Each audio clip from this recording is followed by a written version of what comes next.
Hello, my beautiful people. Happy New Year, happy celebration, happy Thanksgiving. As we begin this new year, my people, we go there always to see every new year and we go there in good health above all. Please, my people, not be only just to the jolly, because some people right now for Nigeria they suffer, my people. Some people they suffer and well, some people death, killings everywhere. But now the one we will see from media now will they talk. The ones when they not they put from media will not they see. Please, make we listen to this video.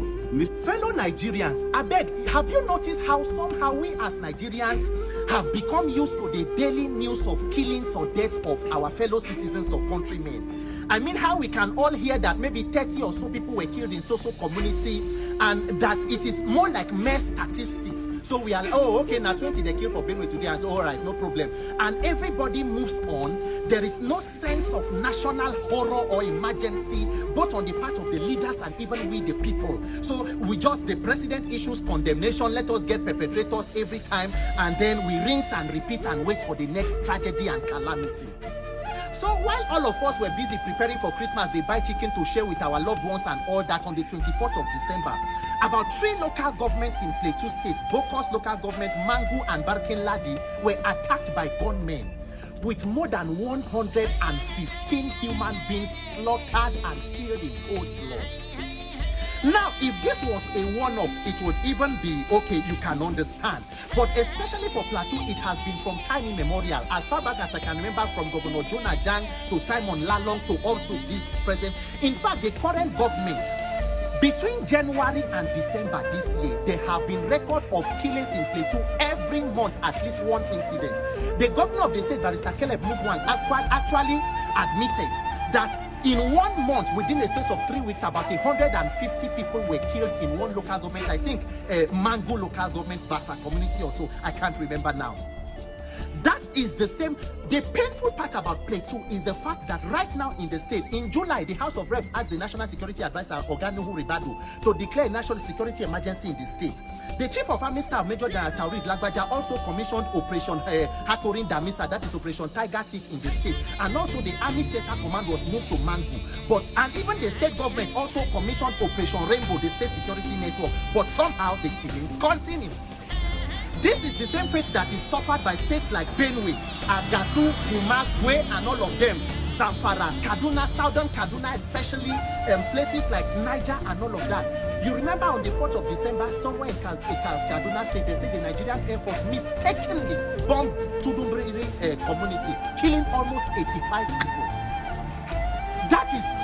Now, those incidents are not alone. Remember last year, St. Francis Xavier's Catholic Church in Ondo State, where women were killed on top of children they were trying to protect. CWO women were tied up. People had their throats slit and dismembered. The videos are so gory, I can't even post them. You saw, for those of you who have seen some of the videos from Plateau, where somebody, a woman was killed laying there and the child was still alive on the back, crying on the body, on the back of a dead mother. Remember the case of the Paru Benfa Shoronti, the Afeni Federal leader, whose daughter, the poor lady who had spent most of her life overseas, came back to Nigeria for a function, carried by Fulani herdsmen and killed in cold blood. I beg you, because this video, I actually wanted to call out, the leadership, as I usually do, say minister for this, but honestly, my dear, there is not so much hope. I rather want to talk to us as citizens because I believe it is within our means. Currently in Nigeria, the Minister for Defense is the former governor of Jigawa State, Alhaji Abubakar Muhammad Badaru, co-politician. Minister for State Defense, former governor of Zamfara State, Governor Bello Matawale, lost his second-term re-election, became Minister for Defense. And when you talk, they will say, no, what of other governments who did not appoint military people into defense ministry? What was the impact? And I will ask, so if you have been treated by 3 doctors and there was no improvement, you should hire a carpenter.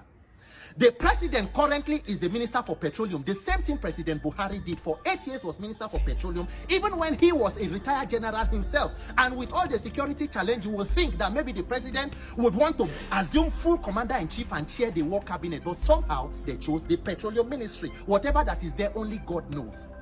I beg you in the name of whatever you hold sacred as Nigeria. The death of people cannot continue to go by without any kind of horror.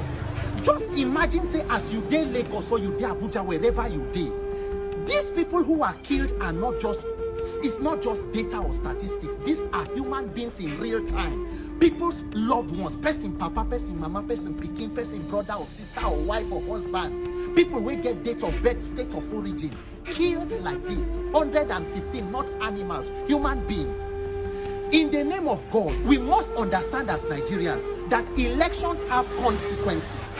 No matter how you shout our local articulated obedience, my dear, if you bring in incompetent and incapacitated leadership, the victims of incompetent government is you and me, average citizens.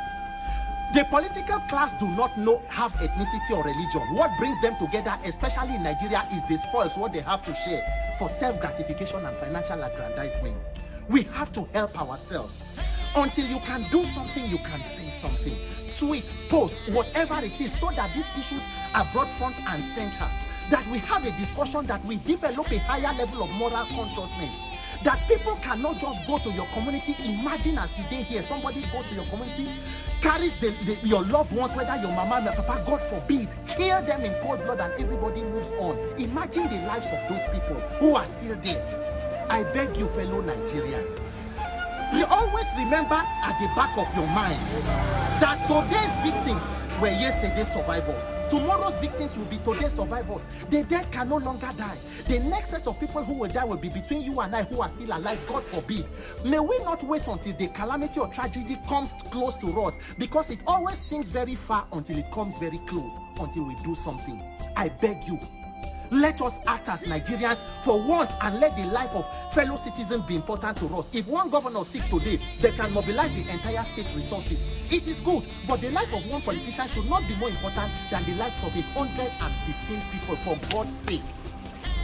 My thoughts and prayers are with the people of Plateau and every other state that is dealing with insecurity or whatever banditry. May God rest the souls of those who have died. I don't know how people rest in peace having been killed in this manner, but that is what they say. Rest in peace. May God help you. And may God, most importantly, help Nigerians for us to realize that it is within our power to take our country and our destiny in our hands and chart the future that we need and put some value on human life. God bless Nigeria. Peter.